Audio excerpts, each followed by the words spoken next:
Hi friend, I welcome you all to the BizTalk and this is the second videos of trademark master classes। और इसमें हम लोग देखेंगे कि what are the process of trademark filing. मतलब एक एक स्टेप को हम लोग देखेंगे कि start from filing till the final approval, यानी आर मिलने तक के कितने स्टेप्स होते हैं और क्या क्या चीज़ हमें फॉलो करना पड़ता है।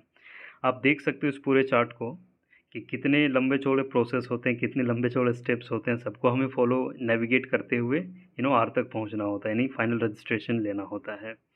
तो ऑफ कोर्स शायद इसीलिए ये इंटेलेक्चुअल प्रॉपर्टी है, राइट। तो आजकल देखिए होता क्या है कि बहुत सारे यंग एंटरप्रेन्योर बिजनेस में आ रहे हैं and they go to the file that trademark and all. तो बहुत ऐसे कंसल्टेंट या तो लॉयर्स की टीम बताती भी नहीं कि इतने लंबा चौड़ा प्रोसेस होता है। उन्हें लगता है कि इतने लंबा चौड़ा अगर अभी बता देंगे तो माइट भी ये फाइल ही ना कराए, है ना।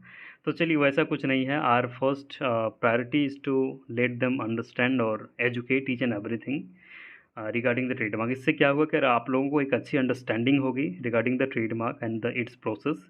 तो आप एक अच्छा डिसीजन ले पाएंगे जो आपकी अपनी बिजनेस के लिए अच्छा रहेगा, नो मैटर वो हमारे लिए क्या हो, है ना। तो चलिए स्टार्ट करते हैं। तो इसमें जो है फर्स्ट हम लोग देखेंगे, थोड़ा जूम कर लेते हैं ताकि आपको एक बेटर अंडरस्टैंडिंग मिले, राइट। देखिए अब फर्स्ट स्टेप जो हम लोग लेते हैं दैट नेम रिसर्च, यानी कि आप जो भी हमें नाम देते हो उसको हमारी टीम वेरीफाई करती है। हमारी टीम मतलब किसी के साथ आप करा रहे हो तो उसकी टीम वेरीफाई करती है नाम को कि वो नाम जो है ऑलरेडी अवेलेबल है या तो कोई फाइल किया है। अब फाइल करने के बाद भी उसका कंडीशन क्या है, वो ऑब्जेक्टेड है, अपोज्ड है, फाइनल रजिस्ट्रेशन हो चुकी है उसकी, है ना। तो देर सो मेनी थिंग्स जो हम लोग एक बार नाम रिसर्च में जो है एक बार देखते हैं। अब मान के चलो यहाँ पे कंसेंसस डेवलप हो गया कि नहीं, चलो नाम तो ठीक ठाक है, we can go with this name. तो हम लोग फिर डॉक्यूमेंटेशन मांगते हैं स्टेप नंबर 2 में, ठीक है। डॉक्यूमेंटेशन मांग करके फिर हम लोग फाइनल सबमिट करते हैं, एक ड्राफ्ट बना करके और फाइनल सबमिशन आपका कर देते हैं, जो भी डॉक्यूमेंटेशन और आपका पीओ वगैरह लगता है उसके बाद, ठीक है। अब जैसे ही आपका फाइल हो जाता है फ्रॉम दैट डेज ऑनवर्ड आपको टीएम का राइट मिल जाता है, यानी कि आप जो है अपने ब्रांड पे टीएम लगा करके आप सारा काम कर सकते हो, हाँ। तो ये आपका फर्स्ट है और बहुत सारे लोग इसी पे मतलब उन्हें लगता है कि ये आपका final certificate and something else है। देखिए ये कुछ नहीं है, ये फाइल करने के बाद आपको गवर्नमेंट एक रिसिप्ट देती है और आपको उसके साथ साथ अधिकार देता है कि आप जो है टीएम लगा लो आज से, क्योंकि गवर्नमेंट को भी पता है कि मैं कम से कम 5 से 6 मंथ लेने वाला हूँ, राइट। तो बिजनेस में एक एक सेकंड बहुत ही इंपॉर्टेंट होता है, वो किसी का बिजनेस रोक नहीं सकती है। That's why he clearly they clearly state कि जैसे आपका फाइल हो गया आप टीएम लगा करके अपना सारा काम स्टार्ट करिए। हम अपने जो भी प्रोसेस है उसे पूरा करके अगर सारा मार्क आपका सही रहा तो we will issue the R rights, आपको सर्टिफिकेट फाइनल मिल जाएगा, ठीक है। तो ये तो आपका हो गया स्टेप नंबर 2। अब चलिए स्टेप नंबर 3 हम लोग देखते हैं, राइट। अब देखिए स्टेप नंबर 3 यानी कि जैसे आपका मान के चलो यहाँ फाइल आपका हो गया, फाइल करके और स्टेप नंबर 3 इसके बीच का ड्यूरेशन अगर देखो तो कभी कभी ऐसे तो 15-20 दिन में आ जाता है, लेकिन मोटा मोटी आप मान के चलिए 30 से 60 दिन का एक टाइम होती है। ये 60 दिन में आपका मार्क जो है एग्जामिनेशन रिपोर्ट लग जाता है, मतलब इतने दिन आने में। अब एग्जामिनेशन जैसे रिपोर्ट आएगा इसमें या तो आपका एक्सेप्ट होगा या आपका ऑब्जेक्ट होगा, राइट। अगर आपका एक्सेप्ट हो गया तब तो इससे अच्छी और कोई बात ही नहीं हो सकता है। मान के चलो कि आपका मार्क अगर एक्सेप्ट हो गया तो मैं एक शॉर्ट तरीका बता रहा हूँ, मतलब जो कम से कम टाइम लेने वाला उसको मैं समझा दे रहा हूँ एक बार। इसके लिए पूरी मैं सीट को रखना पड़ेगा आपके सामने, राइट। तो हाँ हम लोग बता रहे थे कि आपका फर्स्ट नेम रिसर्च हो गया, फाइनल सबमिशन हो गया, टीएम राइट आपने ले लिया, है ना। और 30 से 60 दिन के बाद आपका मार्क मान के चलो एग्जामिनेशन रिपोर्ट आई जिसमें से आपका एक्सेप्ट हो गया। एक्सेप्ट के बाद क्या होता है कि 4 से 5 मंथ के लिए वो आपका पब्लिक में होता है, यानी पब्लिकली उसे अवेलेबल कर दिया जाता है कि कोई भी थर्ड पार्टी को अगर कोई इशू हो, कोई लगे कि उसका भी कोई इन्फ्रिंजमेंट या तो मिलता जुलता नाम है उससे, तो वो जा कर के आपको अपोज कर सकता है, राइट। के बाद जो है अगर किसी ने अपोज नहीं किया, देखिए इसके बाद ये स्टेप, अगर किसी ने अपोज नहीं किया तो ये 4 से 5 मंथ बाद जो है आपको फाइनल सर्टिफिकेट मिल जाता है, राइट। तो ये आपका शॉर्टेस्ट पॉसिबल वे है ट्रेडमार्क लेने का। इसमें 4 से 5 मंथ आपको लगना है, फाइनल सर्टिफिकेट मिल जाएगा अगर कुछ नहीं होता है तो। अब चलिए थोड़ा कॉम्प्लिकेटेड वे देखते हैं कि अगर कुछ ऑब्जेक्शन आए तो फिर क्या होगा या नहीं होगा एक एक चीज़ को, राइट। अब देखिए यहाँ पे मान के चलो कि आपका एग्जामिनेशन रिपोर्ट आ गई, जिसमें रिपोर्ट में ये है कि आपका ऑब्जेक्शन है।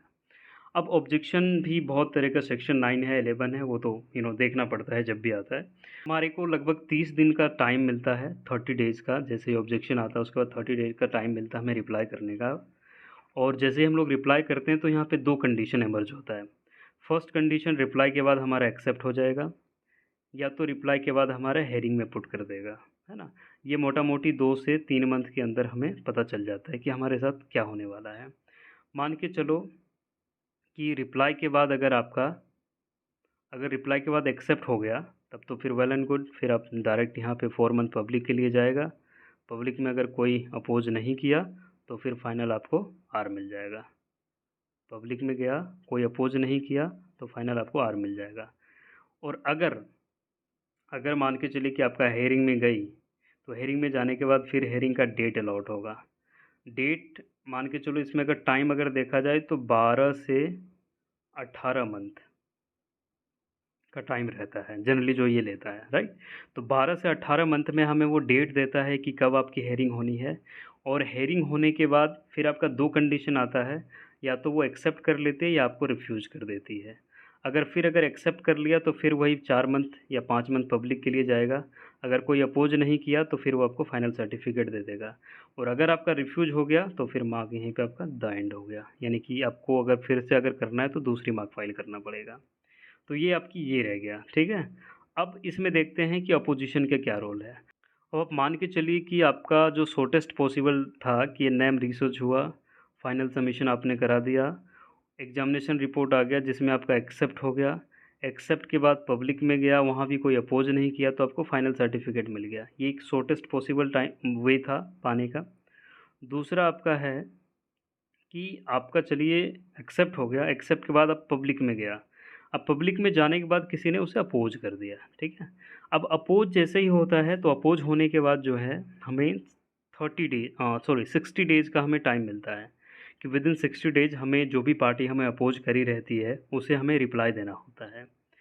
तो एक जो भी हमारे एक बेफिटिंग या तो जो भी एक अच्छा रिप्लाई होता है हम लोग बना करके सबमिट करते हैं, ठीक है।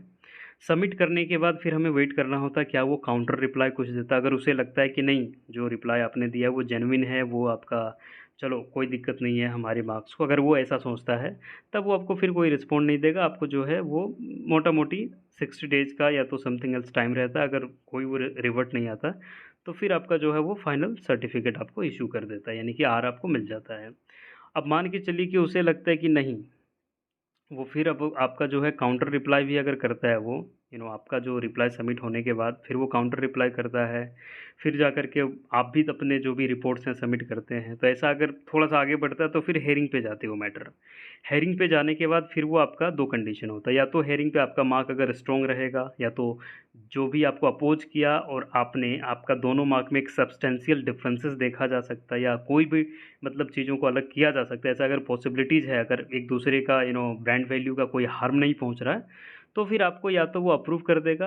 और उसे अगर लग रहा है कि नहीं, मतलब ये तो पूरे मतलब कॉपी है, या तो पूरे पार्टी ये जो पहले फाइल करा रखा है उसका इन्फ्रिजमेंट टाइप का हो रहा है, तो आपको वहाँ पे रिफ्यूज़ कर देगा, राइट। तो ये 2 कंडीशन वहाँ पे होती है।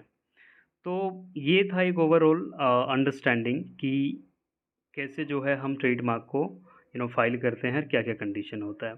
तो जनरली जो है आपका मेन ये एक ऑब्जेक्शन के थ्रू वाला, और एक आपका ये अपोजिशन के थ्रू वाला, ये 2 लंबे अगर मतलब टाइम लेती है तो फिर आपका ट्रेडमार्क बच जाता है। मान के चलो आराम से आप 1 साल से लेकर के 2 साल लग सकता है अगर ये दोनों में किसी में बचा तो।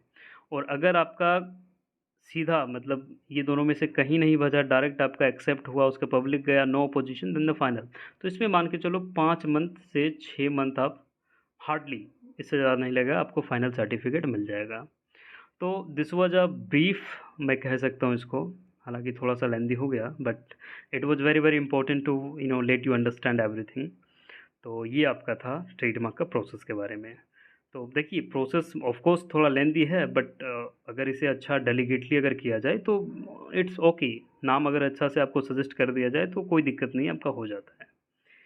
तो thank you for watching this. और अगर मान के चलो और अगर ऐसे ही आप informative videos regarding the any law and trademark specially IPR पे अगर देखना चाहते हैं और अगर हेल्प लेना चाहते हैं तो do subscribe this channel and share with your friend अगर आप और लोगों को भी एजुकेट करना चाहते हैं तो। Thank you.